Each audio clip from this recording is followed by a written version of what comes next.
Dans ce monde saturé de bruit, d'instantané et de validation à portée de clic, le véritable pouvoir réside dans ce que nous choisissons de taire, de contenir, d'éliminer en silence. Cette vidéo vous invite à un voyage intérieur radical. Retirer 10 poisons invisibles qui empoisonnent notre esprit, nous empêchent d'être libres et nous tirent vers le bas dans la quête incessante de reconnaissance, de contrôle et de comparaison. Le stoïcisme nous enseigne que la transformation profonde ne s'opère pas dans le tumulte extérieur, mais bien dans l'intimité silencieuse de notre propre esprit. Nous allons voir ensemble comment la culpabilité, ce mirage qui nous enchaîne au passé, le besoin illusoire d'avoir toujours raison, la comparaison angoissante et plusieurs autres mécanismes toxiques sont autant d'obstacles qui sabotent notre paix intérieure et notre puissance mentale. À travers les paroles sages de Sénèque ou les principes intemporels des stoïciens, vous découvrirez pourquoi lâcher prise, pratiquer le silence et développer la patience sont des actes de courage et non de faiblesse.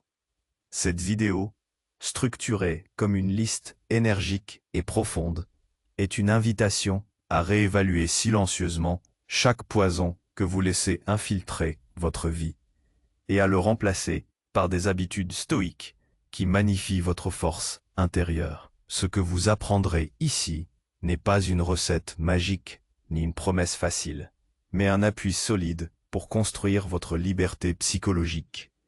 Vous tirerez votre force non plus de ce que réfléchissent les autres, mais de votre propre capacité à diriger votre esprit, à simplifier votre monde et à célébrer pleinement vos progrès, aussi petits soient-ils. Au bout de ces chemins, vous ne regarderez plus le silence comme un vide, mais comme un espace sacré où s'éprouve votre vérité et s'affirme votre authenticité. Êtes-vous prêt à faire taire ces poisons, à plonger dans ce calme puissant et à récupérer la liberté qui vous appartient vraiment? La transformation commence maintenant, en silence. Les 10 poisons à éliminer en silence pour être libre. 1. La culpabilité paralysante. 2. La comparaison toxique. 3. Le besoin obsessionnel de contrôle. 4. La recherche constante d'approbation. 5. Les pensées négatives non questionnées. 6. L'impatience face au progrès. 7. La discipline vacillante dans les habitudes. 8. Le désordre matériel qui brouille l'esprit. 9. L'attachement à la reconnaissance extérieure. 10. L'oubli de ses propres victoires quotidiennes. Si cette réflexion résonne en vous jusqu'à présent, je vous invite à aimer la vidéo et à partager cette chaîne avec ceux qui pourraient en bénéficier. Votre engagement nous aide à diffuser ces principes de liberté intérieure à un monde qui en a cruellement besoin. Nous avons exploré comment la culpabilité, la comparaison, le besoin obsessionnel de contrôle et la recherche incessante d'approbation sont autant de chaînes invisibles forgées par notre propre esprit. Ce sont des poisons qui nous dérobent notre paix et nous empêchent de voir clair. Mais le voyage ne s'arrête pas là. Il y a d'autres ombres tapies dans les recoins de notre conscience, prêtes à nous piéger si nous ne les démasquons pas. Le silence n'est pas seulement l'absence de bruit, c'est aussi l'espace où nous pouvons enfin entendre les murmures de notre âme, distinguer la vérité des illusions et commencer à désarmer ces forces qui nous tirent vers le bas. Poursuivons notre quête de dépouillement. Le 5e poison que nous devons apprendre à identifier et à dissoudre en silence est 5. Les pensées négatives non questionnées. Nous sommes constamment bombardés de pensées, des milliers chaque jour. Nombre d'entre elles sont des jugements hâtifs, des peurs infondées, des prophéties autoréalisatrices ou des critiques acerbes, souvent dirigées contre nous-mêmes. Le poison ici n'est pas la pensée négative elle-même, car ces pensées sont naturelles, voire inévitables. Le poison réside dans notre tendance à les accepter comme des vérités absolues, sans jamais les soumettre à un examen critique. Nous les laissons s'installer, fermenter et empoisonner notre état d'esprit sans résistance. Épictète, l'esclave devenu philosophe, nous a enseigné une distinction fondamentale.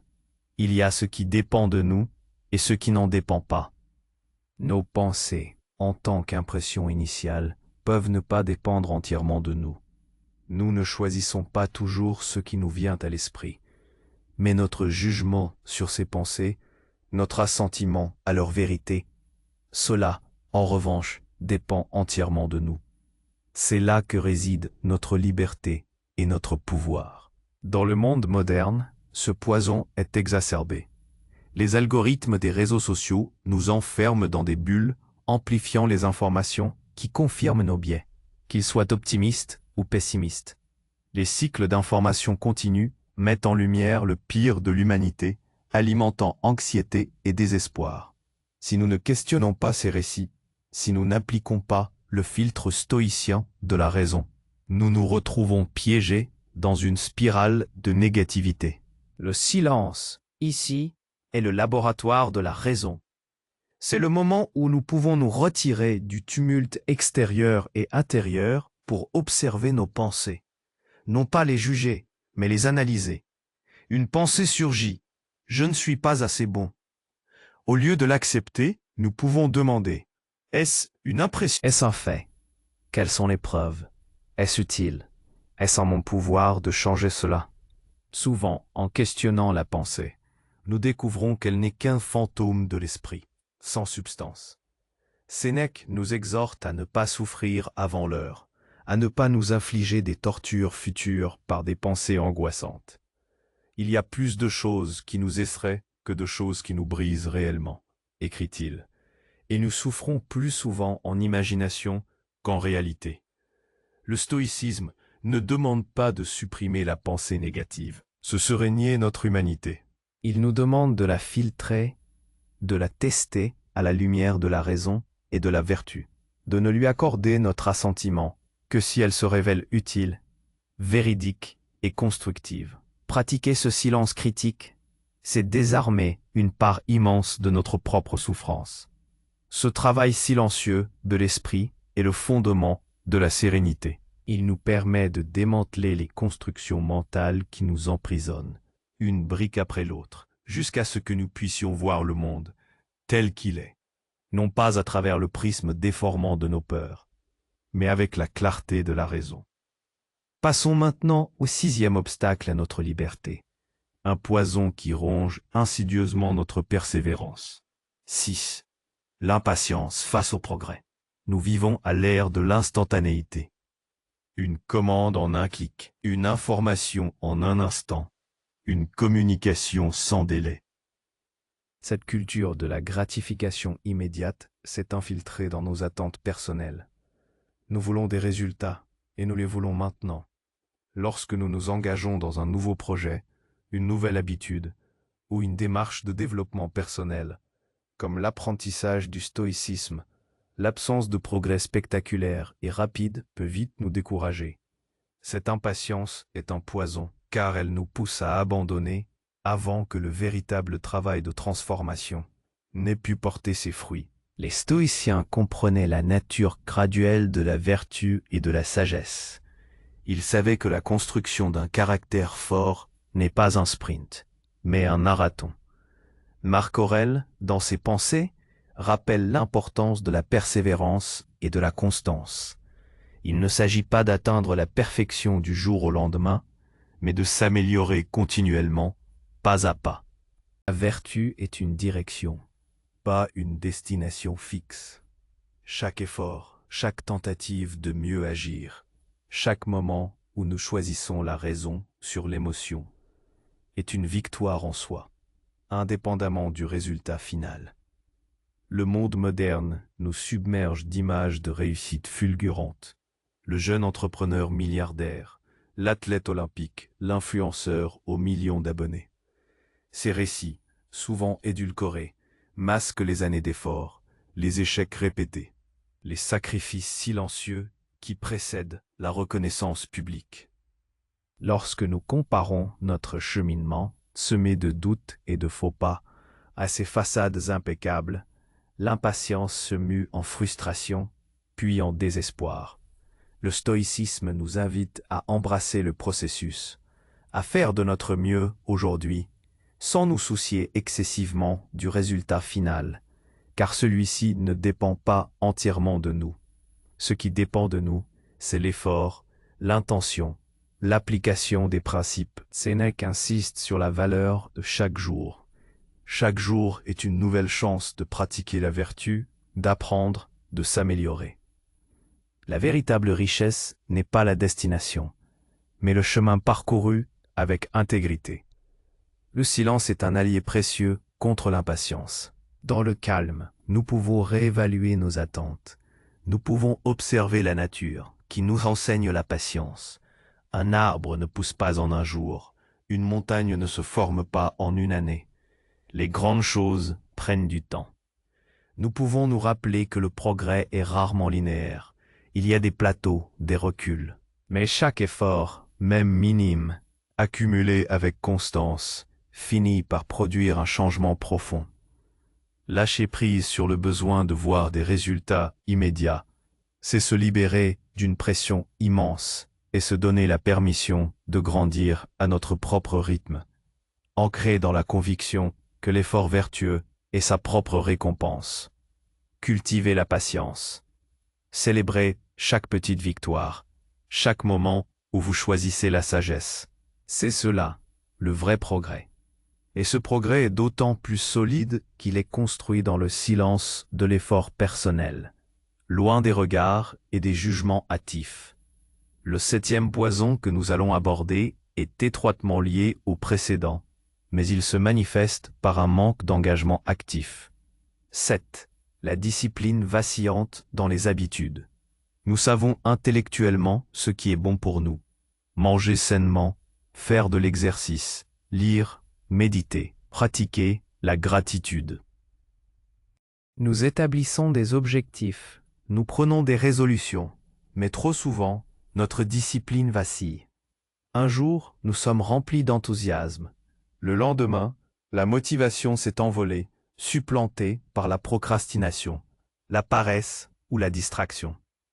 Cette discipline intermittente, cette incapacité à maintenir des habitudes bénéfiques est un poison, car elle nous prive de la structure et de la constance nécessaires pour construire la vie que nous désirons.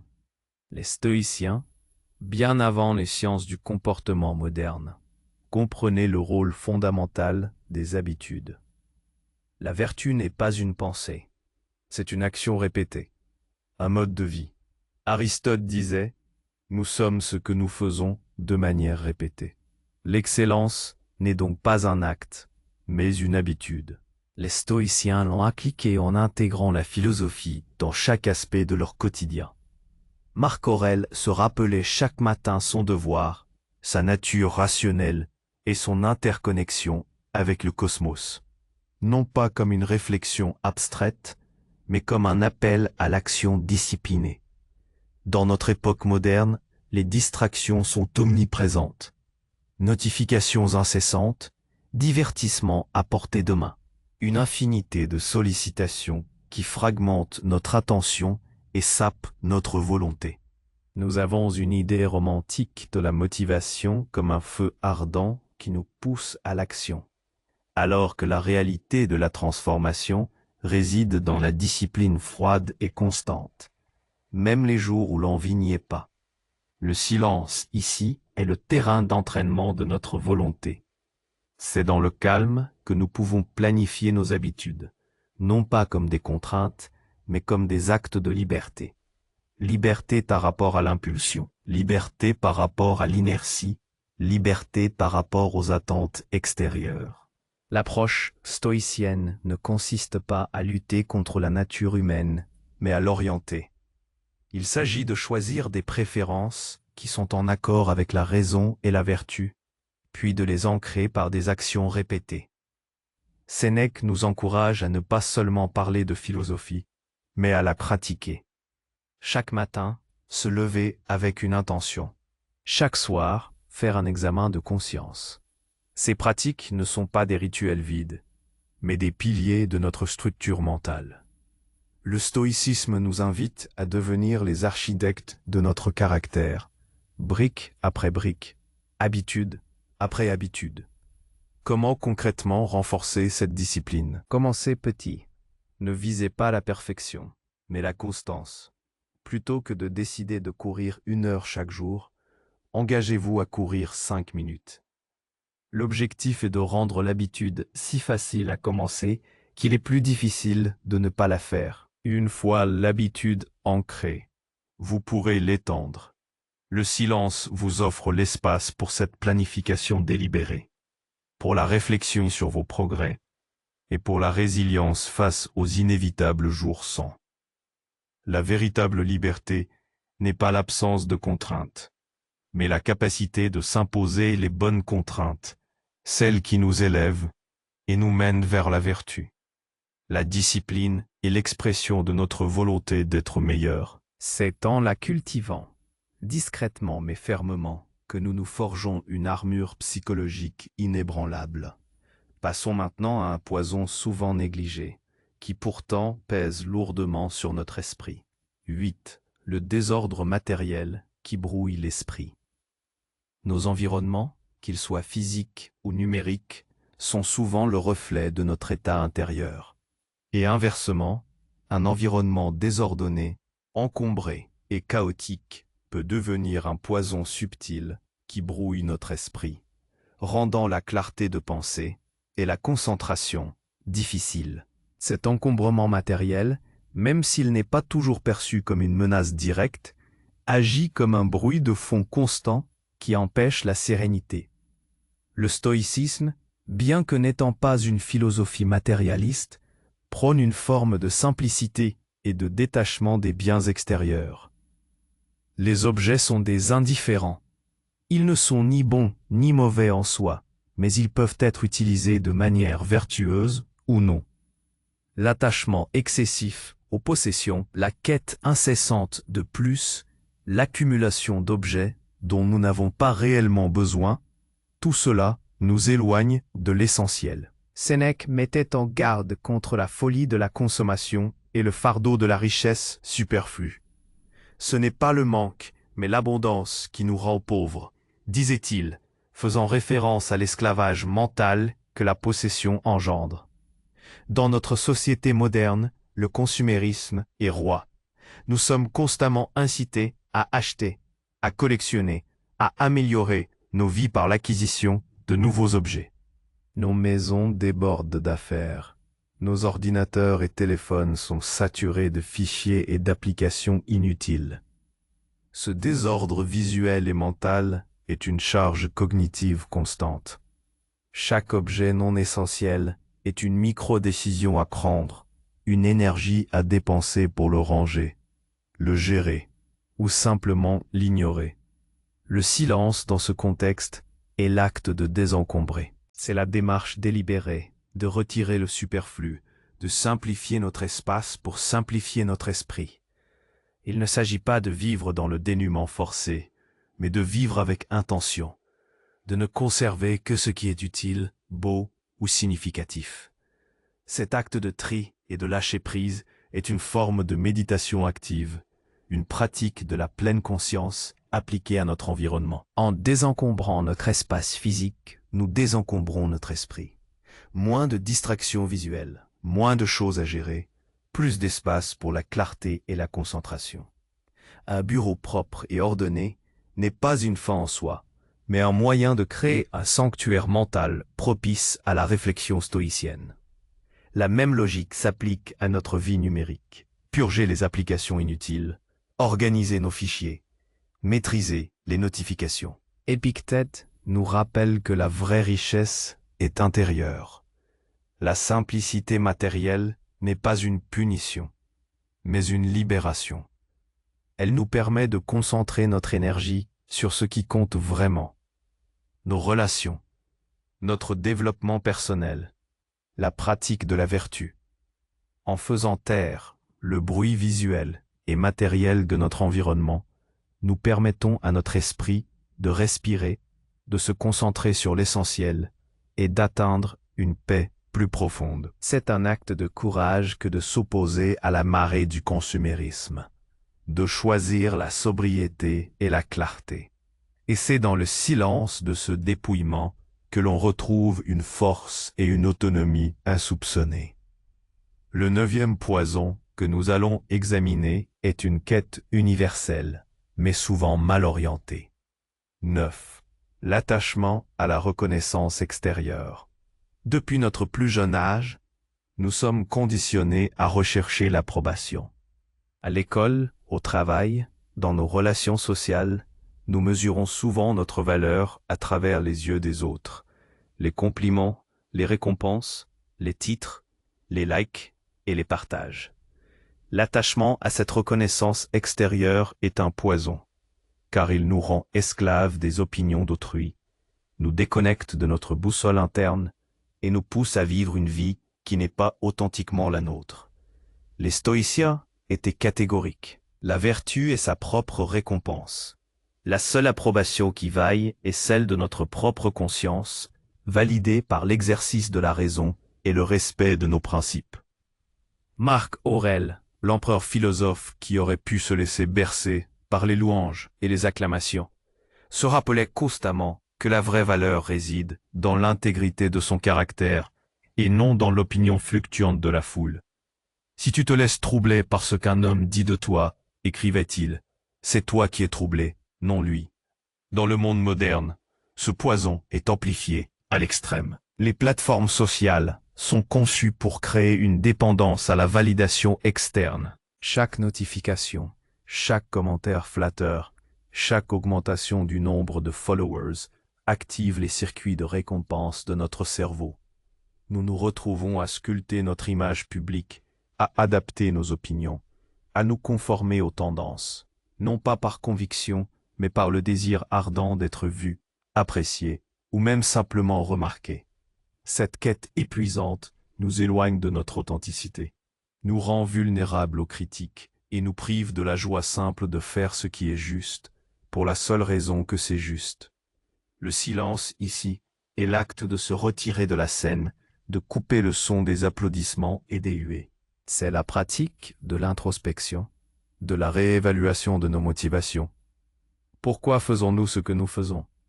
Est-ce pour une reconnaissance éphémère ou pour un sens profond et durable? Le stoïcisme nous invite à ancrer notre valeur, non pas dans ce que les autres pensent de nous, mais dans ce que nous faisons, guidés par la vertu. Sénèque nous exhorte à vivre pour soi-même. Cela ne signifie pas être égoïste, mais plutôt vivre selon ses propres principes rationnels, sans se laisser dérouter par le jugement d'autrui. Si nos actions sont vertueuses, si elles sont faites avec sagesse, courage, justice et tempérance, alors elles n'ont pas besoin d'un label extérieur pour être validées. La satisfaction vient de l'intérieur. Cultiver ce détachement à l'égard de la reconnaissance extérieure est un chemin vers une liberté profonde. Il nous permet de prendre des décisions audacieuses, d'exprimer nos opinions sincères et de suivre notre propre chemin, même si cela va à l'encontre des attentes populaires. Le silence nous donne l'espace pour nous reconnecter à notre boussole intérieure, pour écouter la voix de notre propre raison, plutôt que les échos d'un monde bruyant et souvent inconstant. En faisant taire ce besoin d'approbation, nous récupérons une part essentielle de notre souveraineté. Nous devenons les seuls juges de notre valeur, fondés sur l'intégrité de nos actes et la pureté de nos intentions. Enfin, nous arrivons au 10e et dernier poison, un qui nous prive d'une source d'énergie et de gratification essentielle. 10.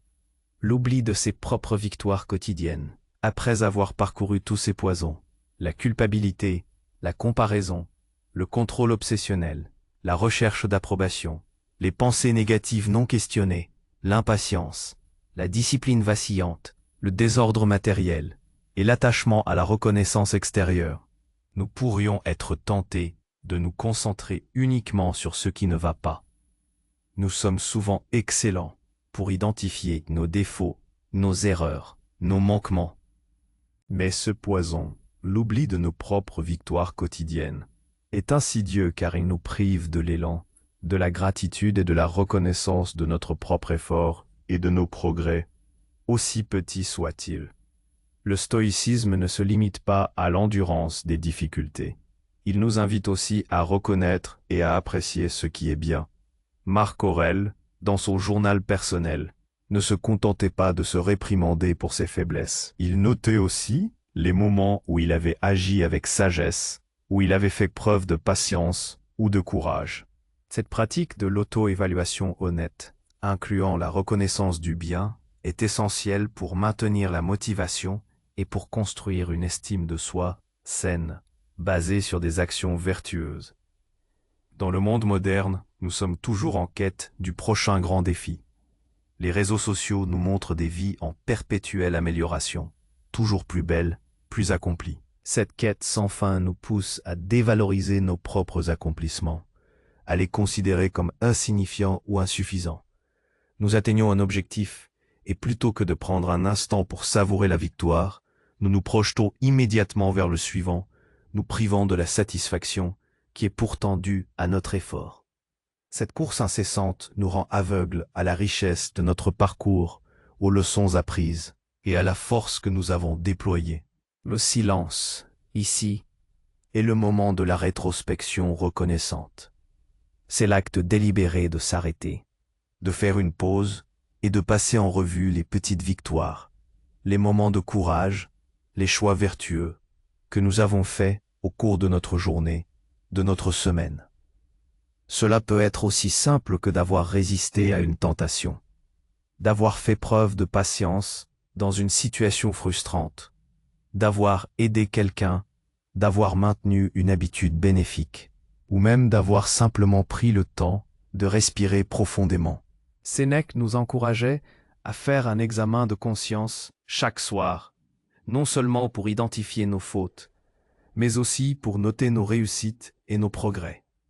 C'est dans cette balance que nous trouvons l'équilibre. La gratitude stoïcienne ne concerne pas seulement les choses que nous recevons du monde extérieur, mais aussi la gratitude pour notre propre capacité à agir avec raison, pour notre persévérance, pour notre résilience. Cette reconnaissance silencieuse de nos propres victoires quotidiennes est une source d'énergie inépuisable. Elle renforce notre confiance en notre capacité à grandir, à changer, à persévérer. Elle nous ancre dans le présent et nous permet de savourer le fruit de nos efforts, même s'ils ne sont visibles que de nous. C'est un antidote puissant à la démotivation et à la sensation d'être bloqué. Ne laissez pas le bruit du monde vous faire oublier la mélodie de vos propres progrès. Prenez le temps de vous féliciter, de vous reconnaître dans le sanctuaire silencieux de votre esprit. C'est une part essentielle de l'amour de soi vertueux et de la construction d'une paix intérieure durable. Nous avons entrepris ce voyage radical, non pas pour ajouter des tâches à votre liste, mais pour vous inviter à retirer, à éliminer ces 10 poisons invisibles qui se sont insidieusement logés dans les profondeurs de votre esprit. De la culpabilité paralysante à l'oubli de vos propres victoires. Chacun d'eux est une entrave à la liberté authentique que le stoïcisme promet. Ce que vous avez appris ici n'est pas une philosophie à réciter, mais une pratique à incarner.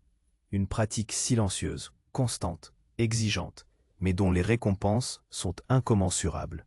Une paix inébranlable, une force mentale indomptable et une liberté qui ne dépend plus des caprices du monde extérieur. Épictète nous a dit « Ce n'est pas ce qui arrive qui trouble les hommes, mais l'opinion qu'ils en ont. » Et cette opinion, nous avons le pouvoir de la choisir, de la forger dans le silence de notre raison. La transformation ne s'opère pas dans le tumulte des validations extérieures, mais dans l'intimité sacrée de votre propre esprit. C'est là que se livre la véritable bataille, et c'est là que se gagne la véritable liberté. Le silence n'est pas un vide à remplir, mais un espace à cultiver. Un jardin intérieur où vous pouvez désherber. Partagez également vos pensées dans les commentaires. Quel est le poison que vous vous sentez le plus prêt à éliminer en silence dès aujourd'hui et pourquoi? Maintenant, la question la plus profonde demeure. Êtes-vous prêt à assumer pleinement la responsabilité de votre propre paix intérieure, à devenir le jardinier de votre esprit et à cultiver le silence comme le sol fertile de votre liberté? La réponse est en vous, dans le calme que vous choisirez d'embrasser.